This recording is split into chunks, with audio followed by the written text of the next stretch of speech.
Bukan karena nganepe harta bikin kita suka panganan, tapi nganepe kelakuanku bikin kita sampai jatuh cinta.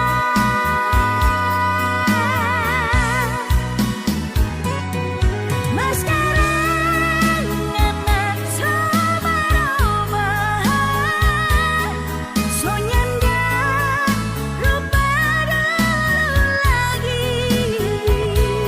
Kalau tak salah sadiki ngana bermain tangan, langsung deng kata-kata bikin luka tapi hati.